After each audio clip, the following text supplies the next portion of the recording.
Yannis, thank you very much for your time and joining us. Thank you, Nikolina Christo. It's a pleasure to be here.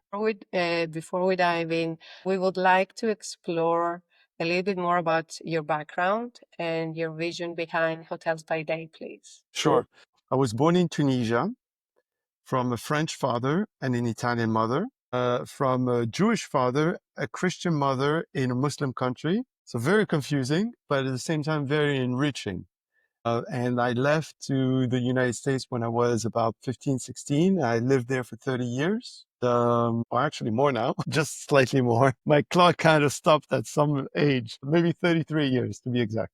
And here we are. We launched Hotels by Day in 2015, February 2015. So we now just this year celebrated our 10-year anniversary. And the reason why we launched Hotels by Day is because I was a travel agent, and amongst many other things that I did in hospitality, both in food, I had restaurants in Madrid.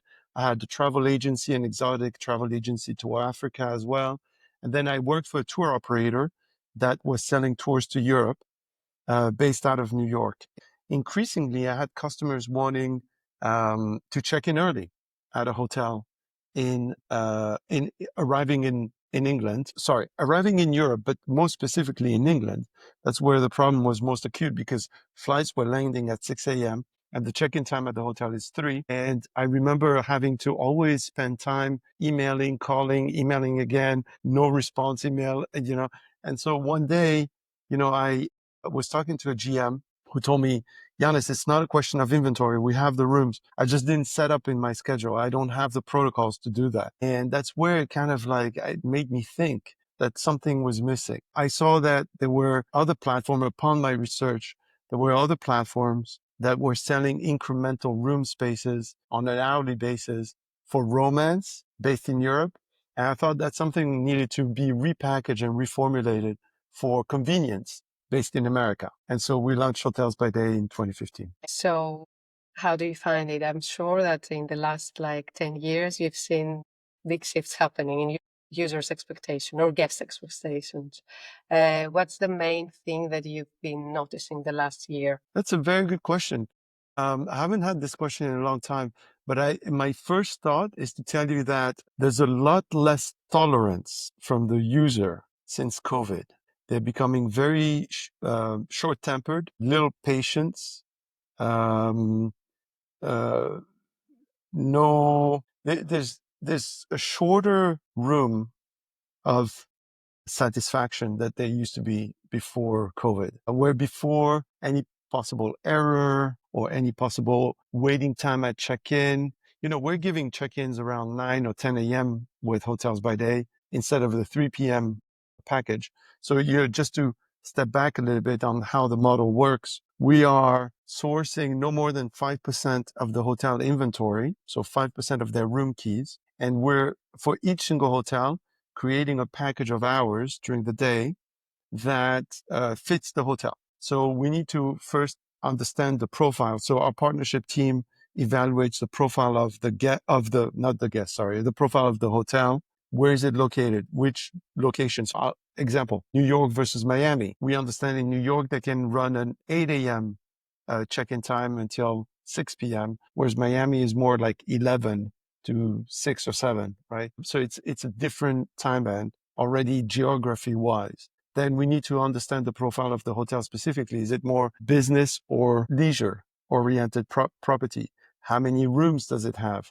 What is the average quarterly rates? What is the average occupancy rate? So according to all the data that we get as a profile from the hotel, we then evaluate the perfect time band, multiple time bands sometimes, the rates. We then have a conversation with the hotelier, and upon agreement, then we turn the hotel live on our platform. And so to go back to your question, and so now, by the way, we've got about 3,000 hotels on the platform. And to go back to your question about what have we seen on the consumer side, and what we've seen is that any possible friction, any possible delay, any possible, check-in time that is not precisely according to the clock, or if, in the room there was any type of issue, the guest is getting a lot less patient with any possible issues post-COVID. That's our feeling, at least. And, right during COVID,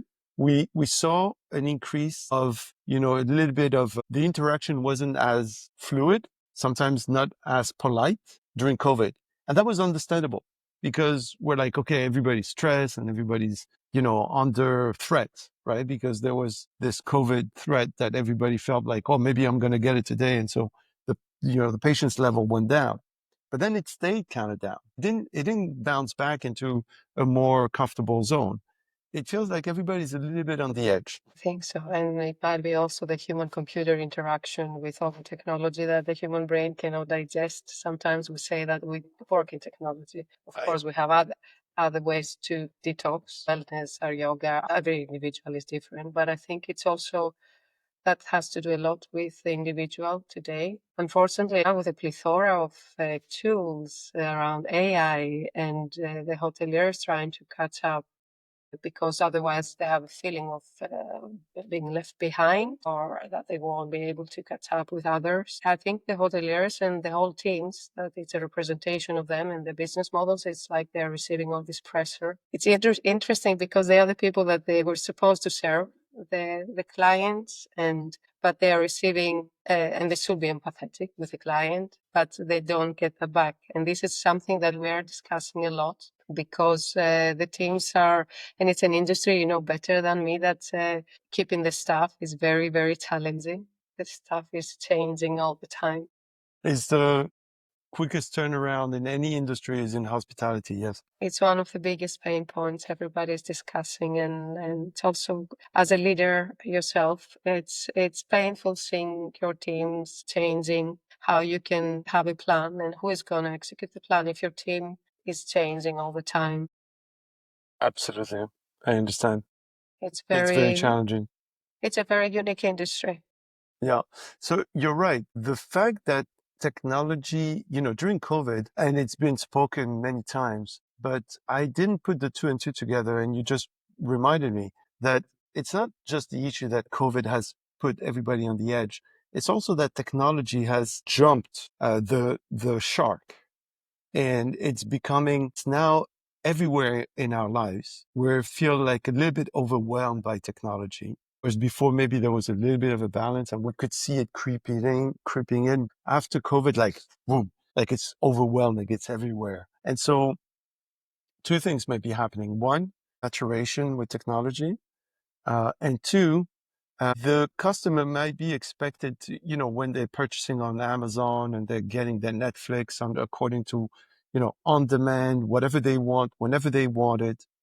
And yet hospitality has a problem because we are not on demand for the consumer. So here's the consumer now feeling in this, like they're sitting on the king's chair. They get everything they want through their technology. Their smartphone is getting smarter and smarter. We're getting dumber and dumber.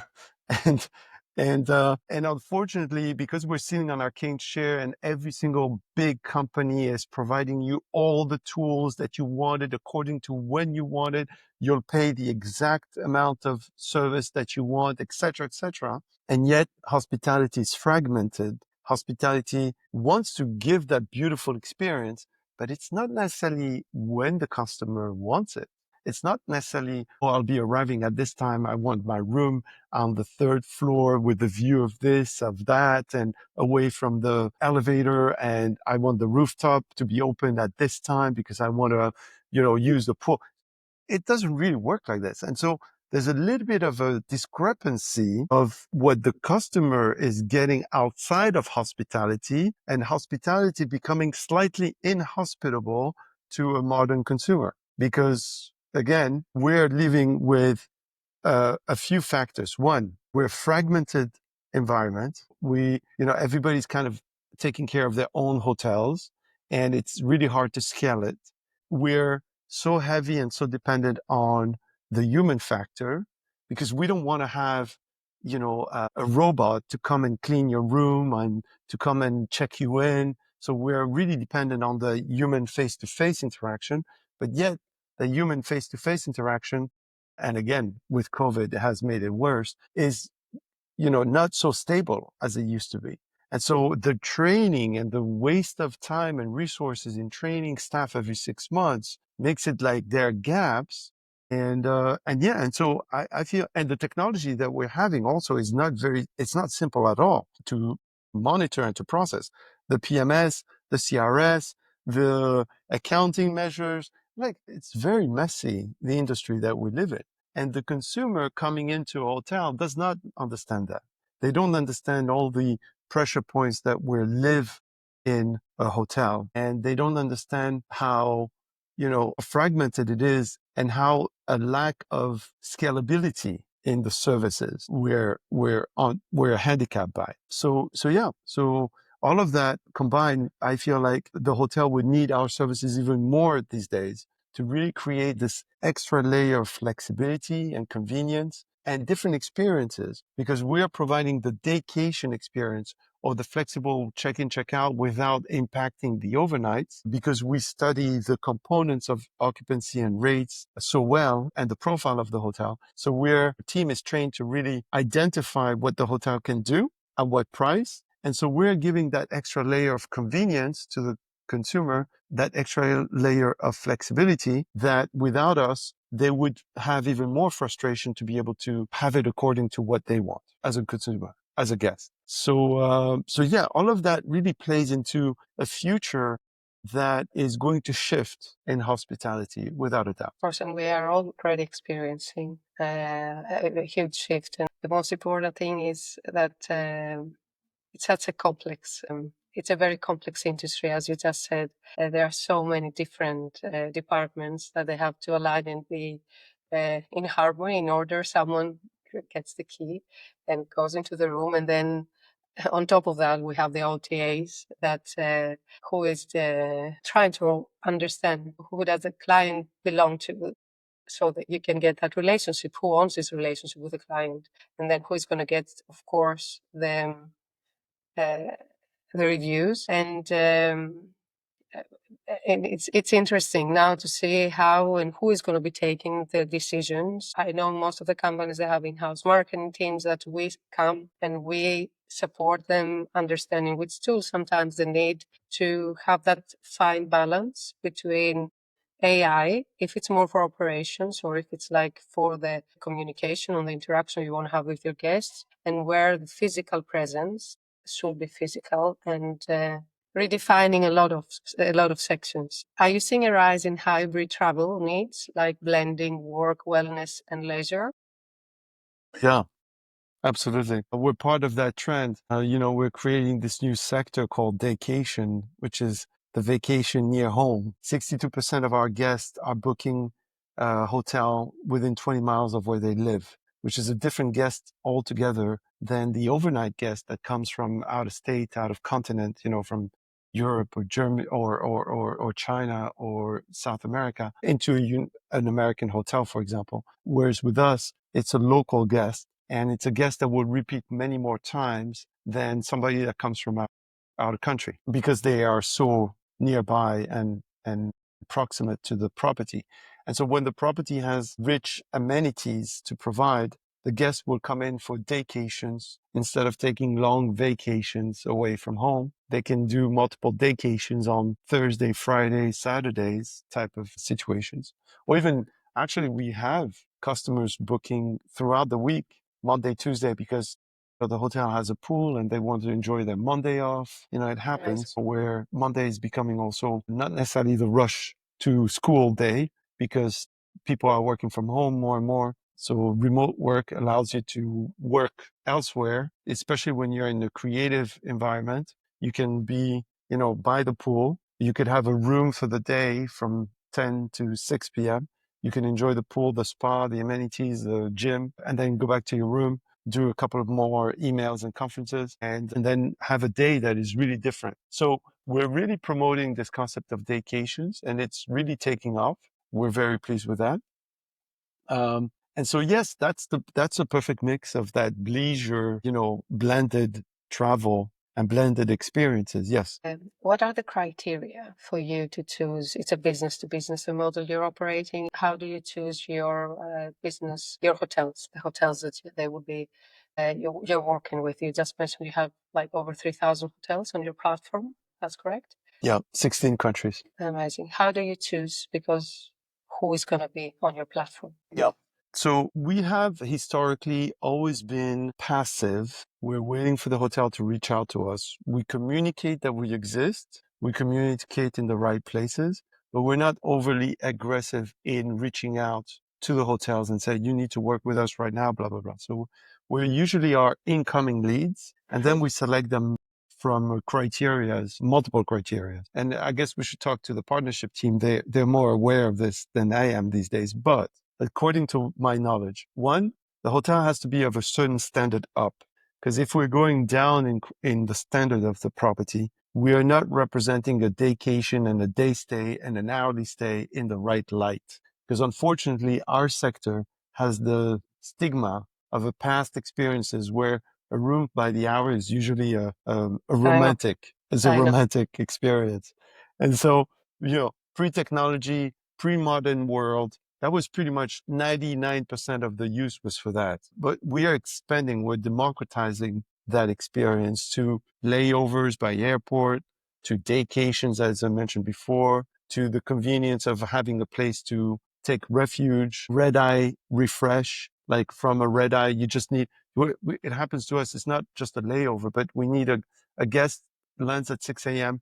They have a conference at 11 or 12. They need a place to rest, shower, change, get ready for a conference. It happens more and more often. And so, and of course, I don't work. Oh, by the way, with COVID, like we've had a ton of demand, and it was like, what's going on? Like I thought, sales were going to, and, the first month, mid-March to April, it went down really bad, but it rebounded really quickly. It rebounded so quickly that I remember talking to our chief marketing officer and says, maybe we should send an email that says, folks, stay home. What's going on? And then it was like, no, let's not rush this. I was thinking about safety, and it was like, okay, let's evaluate what they're using.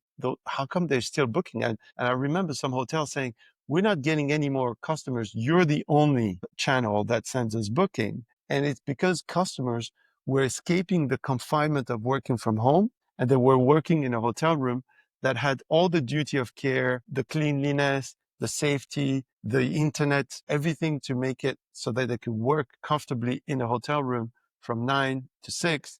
And they had that room, and it was comfortable and it was affordable, and they could do a conference there without being bothered by the dogs, the children, and the partners, because everybody was working in the same room, right?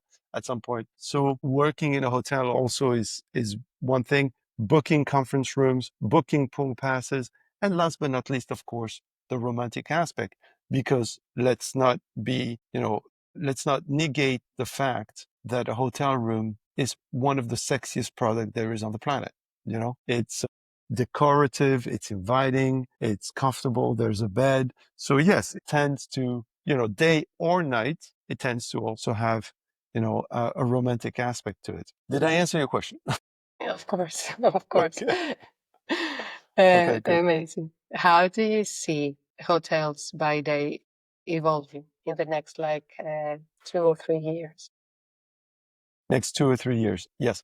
So actually, it goes back to your previous question, which is what is the quality of hotel? So, 3-star and up. So we believe that the experience should be just like any platform nowadays in which you book your hotel rooms. You should have everything according to your budget, your geography, location. And so, but we have the level in which we don't want to go lower than 3-star. We don't want to go lower than mid-scale, and we go up and up. And so in the future, we're going to be leading even more towards the upper tier type of properties, because that's where most of the value is of the experience. Having a daycation experience in which you could use the spa, you could use the pool, you could use the cabana, you could use the access to the beach, you could use the pool on the rooftop, you could go to the rooftop in the afternoon, you could use the bar. So all the amenities of a hotel, usually on an upper tier type of properties, allows for that daycation experience that we're promoting and that we're communicating so much to the public. The vision for hotels by day is to go higher and higher in terms of quality of property, but also some exciting news is that we launched our AI searching solution last week. And we're seeing really interesting questions coming in, customers looking in places we didn't even think we needed to look for, like small towns in France and in America and in Italy. Some people were saying, I need that specific service. So a lot of things that we weren't really capturing before AI. And because we only had a search engine before where put the city, put the date and click on go. Now we're like, what questions do you have? Right. And so we're opening that conversation to a lot more of a conversational and not transactional interaction. And this is where Hotels by Day and surely every other platform out there is doing the same, not just the platform, but also the hotels. We're moving into an AI world in which there's going to be a fluidity of conversation and of questions and answers that's going to be fitting a lot more the customer. And so we think that at the end of the day, our solution is we're very bullish, we're very hopeful, we're very, excited about the future that we're going to get because we understand that within this conversation, consumers are not going to be booking the same standard product and service. They're going to be looking for something different. And we're the ones that offer something different. And we believe that we're going to be part of that solution of differentiation for the properties through us to be able to capture customer that before with the traditional OTAs and traditional channels, they just didn't because the traditional ones, without mentioning any names, are known for one thing, stay one night, maybe two, right? But with us, it's a different experience. Amazing. And that AI, by the way, and just to conclude, that different experience is better portrayed through AI, having a conversation with AI, saying, this is what I'd like to have. And AI would be able to figure out what is the best fit to the consumer's differentiated product. The overnight is very commoditized. It's just the overnight, and this is what you have, this is what you don't have. If you book with a credit card, you get a discount. If you confirm it now versus not confirm it now. But with the day stay, it's a different interaction. And we need more of an interaction and conversation with the consumer. So AI, AI is perfect for that. We launched it last week and we're seeing already the trend, the upper trend of consumer really interacting with it. Correct. Simplicity. I'd like to say convenience, but no, simplicity really comes to mind. The simplicity of making a choice, the simplicity of making our lives easier, less noise, right? There was a time in which luxury was associated closely to bling bling. And I think society is having a mindfulness shift into what luxury means. And I think that if we're talking to, it's possible we've reached a saturation point of all the bling bling we can get. So, whether it's like it just got saturated by objects and products and experiences and the simplicity of an experience and the innovation of the experience to me is what luxury is all about. Conscious luxury. I like that. Yeah. Thank you so much. Thank you.